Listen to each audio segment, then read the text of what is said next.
Bismillahirrahmanirrahim. Ada akun Mira 009982 ya. Dari ukhti kita di Australia, beliau bertanya, Assalamualaikum warahmatullahi wabarakatuh. Waalaikumsalam warahmatullahi wabarakatuh. Semoga Ustaz dan keluarga serta seluruh tim Mira Institute selalu berada dalam lindungan Allah Subhanahu wa taala. Semoga Allah Subhanahu wa taala memberikan perlindungan terbaik kepada Anda dan keberkahan di tempat Anda beraktivitas, dan semoga Allah memercikan keberkahan dimaksud pada kita semua. Baik, Ustaz izin bertanya, apabila di masa lalu pernah lalai dalam menjalankan solat, lupa ya beberapa kali, apakah wajib diganti ataukah cukup dengan bertaubat kepada Allah? Karena saya pernah mendengar tidak boleh melaksanakan solat sunnah sampai semua solat yang pernah ditinggalkan diganti. Tapi saya juga pernah mendengar cukup bertaubat kepada Allah dan berjanji tidak akan mengulangi lagi. Mohon bimbingannya Ustaz. Allah barik fi. Baik. Seorang yang pernah bermaksiat, apapun itu jenisnya, baik maksiatnya terkait dengan Allah, bermaksiat kepada Allah secara langsung, ya, contoh diminta untuk beribadah, solat itu kan bagian pokok kepatuhan kita, bukti keimanan kita kepada Allah. Quran surah ke-20 Taha ayat ke-14, ya, solat itu bagian pokok pembuktian iman kita kepada Allah. Innani anallahu la ilaha illa ana fa'budni wa aqimis salata li dzikri. Aku adalah Allah, tak ada Tuhan yang layak dipertuhankan disembah selain aku, kata Allah, maka sembah aku. Ya, bagaimana menyembahmu ya Allah? Wa aqimis salat, tunaikan salat. Ya, untuk mengingat aku, kata Allah. Quran surah ke-20 Taha ayat yang ke-14.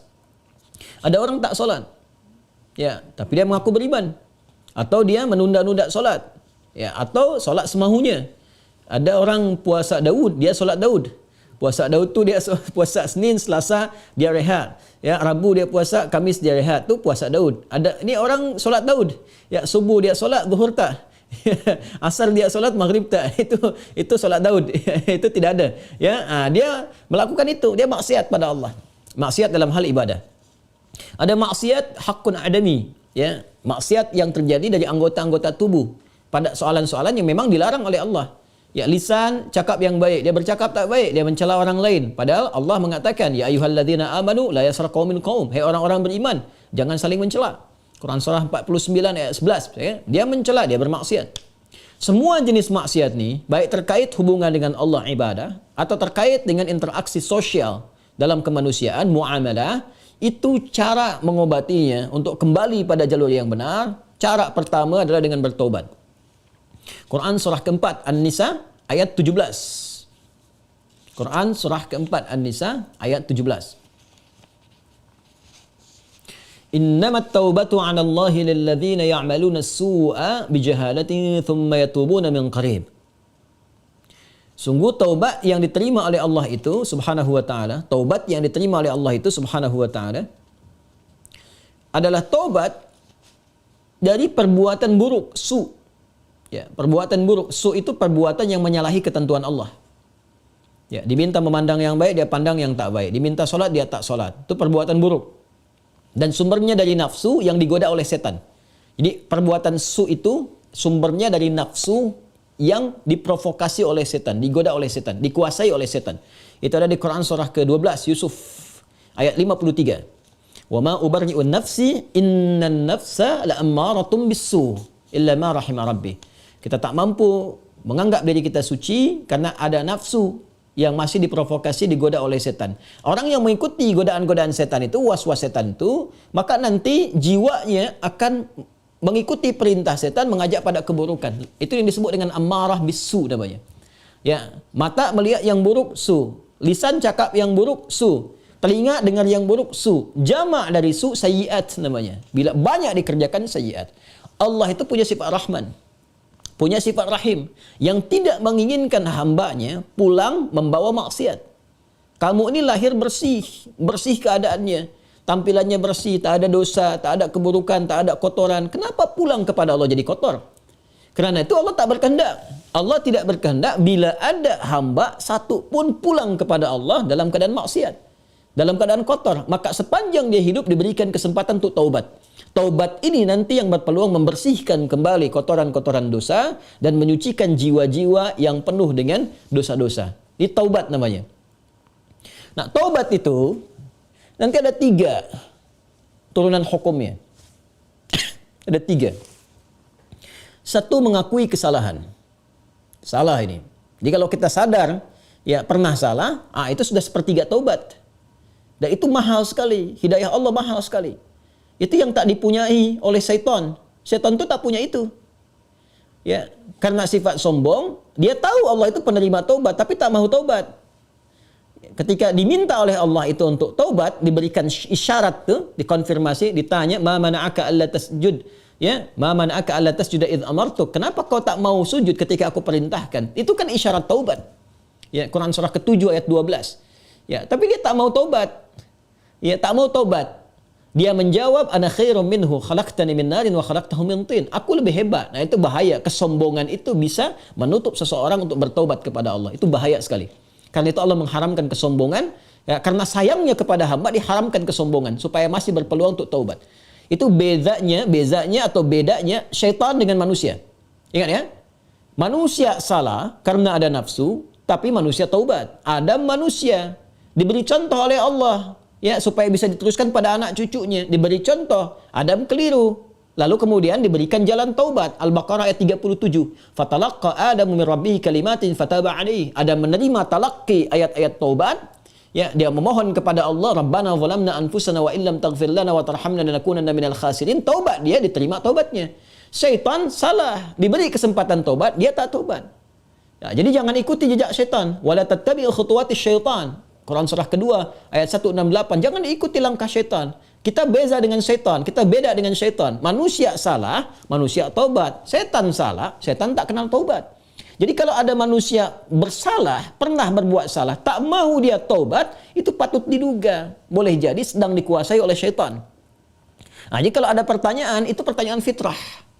Ya, saya pernah salah. Itu selalu ada fitrah itu. Ya, dua anak Adam yang pernah salah satunya bermaksiat itu dan berkehendak untuk membunuh membunuh anak Adam salah satunya. Ada kisah dua anak Adam itu di surah Al-Maidah ya ayat 27 itu ya sampai dengan 30 ya. Watlu alaihim bil haqqi watlu alaihim naba ibna adam bil haqqi id qaraba qurbanan fataqabbala min ahadihima wa lam yutaqabbal min al-akhar. Muhammad SAW kisahkan, bacakan kepada umatmu ya tentang kisah dua anak Adam yang diperintahkan untuk berkorban. Yang satu berkorban baik, yang satu tidak. Ya, maka yang satu diterima, yang satu tidak. Maka yang kecewa ini dia merasa cemburu, ingin membunuh. Nah, ketika akan membunuh ini fatawat nafsu lahu nafsuhu, fatawat tawa itu artinya naik turun. Ya, jadi enggak ya, lakukan tidak ya. Nah, itu di fitrah kita itu selalu ada bagian fitrah yang mencegah berbuat maksiat. Ada yang sifatnya mencegah dari awal, ada yang sifatnya menyesali. Ya, menyesali itu sambil mencela. Kenapa tadi saya harus marah nih sama anak nih? Kenapa tadi saya harus mencela dia? Kenapa tadi harus saya cemberut? Kenapa tadi saya harus berkata yang kasar? Padahal saya bisa berkata yang lembut. Nah, itu ada penyesalan yang kedua sambil mencela diri. Nah, bagian yang kedua ini setelah tak mampu mencegah, dia menyesali, disebut lawam namanya. Sifatnya lawamah. Ya, makanya ada yang dikenal dengan nafsul lawamah. Diri, jiwa yang mencela. Kenapa melakukan itu? Nanti puncaknya terjadi di akhirat. Saat kembali, saat hari kiamat. Ya, banyak orang menyesal, kenapa dulu tak begini? Kenapa dulu harus begitu? Nah, itu ada di surah Al-Qiyamah, surah ke-75, ayat yang kedua. La uqsimu biyaumil qiyamah, wa la uqsimu bin nafsil lawwamah. Ya, aku bersumpah, kata Allah, ya, ada di jiwa-jiwa itu sebetulnya yang menyesali perbuatan buruk itu kenapa terjadi.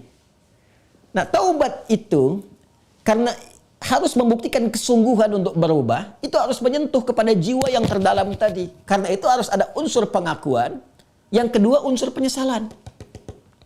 Unsur pengakuan itu secara fitrah akan muncul dengan sendirinya.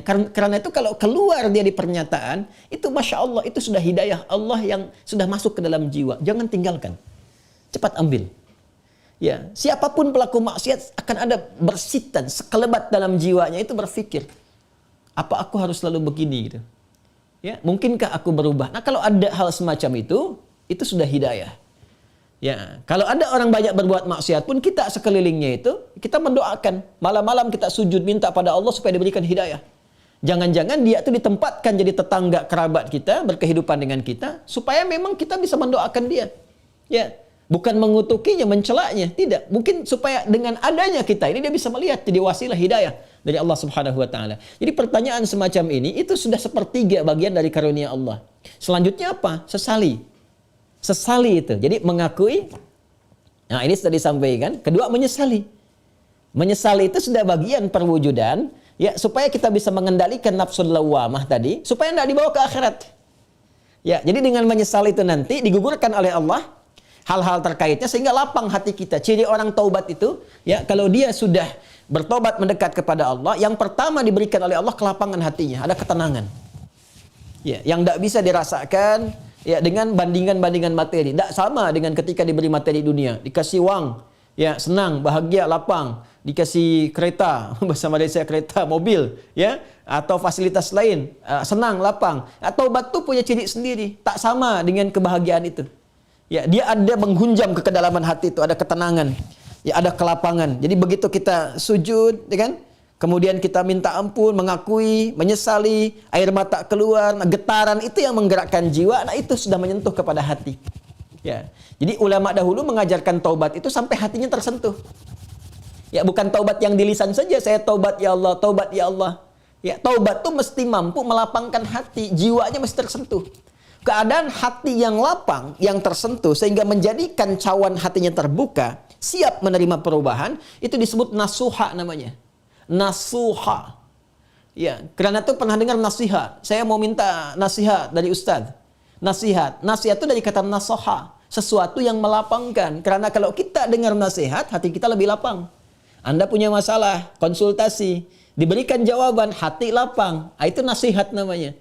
Ya, seakar dengan kata nasoha. Nasoha yansohu. Sifat keadaannya disebut nasuha.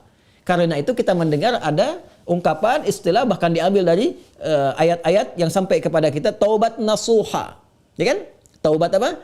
Nasuha. Taubat yang mampu melapangkan hati. Caranya bagaimana? Mengakui, menyesali. Penyesalan itu harus langsung bisa menyentuh kepada jiwa. Ya. Karena itu ada ulama mengajarkan istighfar sekian kali supaya jiwanya tersentuh, bangun di malam hari, ya kan? Yang ketiga, di bagian terakhir, membuktikan perubahan dari hasil taubat itu. Membuktikan perubahan dari hasil taubat itu dengan beramal saleh. Dengan beramal saleh. Jadi kalau saya bisa ilustrasikan seperti ini. Bismillah. Ini salah. Perbuatannya disebut dengan su. Ya, dengan segala turunannya. Mata salah, telinga salah, lisan salah sampai ke kaki, itu perbuatan su. Jamaknya sayyiat. Ya, tadi Quran surah ke-4 An-Nisa ayat 17 yang menggunakan su, 18-nya sayyiat. Ayat 17, innamat taubatu 'ala Allahi lil ladzina ya'maluna su'a bijahalatin. Ayat 18-nya, wa laysatit taubatu lil ladzina ya'maluna sayyiat. Ya, dan seterusnya ayat. Ini yang jelek, saya silang. Lawan dari ini namanya salih. Jamaknya salihat. Wal 'asr innal insana lafi khusr illa alladhina amanu wa 'amilus salihat. Ya, man amana wa 'amila amalan salihah. Ini tunggal, ini bentuk jamaknya. Taubat adalah jembatan yang mengalihkan perbuatan buruk ini kepada amal saleh ke sini. Tadi diawali dengan mengakui, ya Allah salah nih. Nah, biasanya Allah bantu dengan hidayah, ada pengakuan itu. Ya, ada pengakuan dalam diri kita, mengakui kita berdosa, mengakui kita keliru, kan? Diberi jalan oleh Allah, diberikan sentuhan. Nah, ini anugerah yang pertama nih. Karena itu kalau ada diberikan ini, tadi saya katakan itu sepertiga dari anugerah. Sambut dengan penyesalan, menyesali. Menyesal ini tak hanya mengatakan, kita cakap, kita katakan saya menyesal ya Allah, tak. Sampai merasakan di hati itu kelapangan. Itu disebut nasuha. Taubat nasuha, taubat yang melapangkan kepada jiwa, kepada hati. Ya, sampai merasa tenang, enak, kan? Mampu membezakan antara ini keliru, ini benar, kan? Kita menyesal, air mata keluar. Makanya Nabi pernah menyampaikan dalam kondisi seseorang itu, Masya Allah, kan? Dia dalam keadaan sunyi sendiri, lalu menetes air matanya karena merasa berdosa, ya. Menyesal dia, menetes air mata dalam kesendirian karena merasakan penyesalan dari dosa. Seketika Allah turunkan ampunan untuknya. Ya, itu banyak riwayat-riwayat yang sahih. Yang ketiga, membuktikan keberhasilan dari taubat ini dengan merubah ini yang yang sayyiat jadi saleh, salihat. Mengganti perbuatan buruk yang salah itu dengan amal yang saleh. Apa kaitan dengan pertanyaan tadi dari saudari kita yang dari Australia tadi? Ya, kaitannya adalah ini bentuknya seperti apa? Apakah harus sama dengan jenis kesalahan yang dilakukan? Atau berbeda? Yang penting amal soleh saja. Karena ayat-ayat Quran yang mengiringi ini sifatnya memberikan kata umum. Ya, faman taba wa aslaha. Siapa yang tobat wa aslaha. Kemudian dia memperbaiki diri. Aslaha itu kan berubah menjadi soleh. Aslaha yuslihu. Aslaha. Itu banyak ayat di Al-Quran tuh. Mentaba wa aslaha. Taba wa aslaha. Dia taubat lalu dia buktikan ingin berubah jadi soleh. Memperbaiki diri. Ya, karena katanya masih umum sifatnya, karena itu terbuka untuk bisa mengerjakan berbagai hal. Yang penting ada pembuktian. Jadi yang dituntut dari taubat itu sifatnya pembuktian saya berubah. Ya, pembuktian saya berubah. Itu intinya.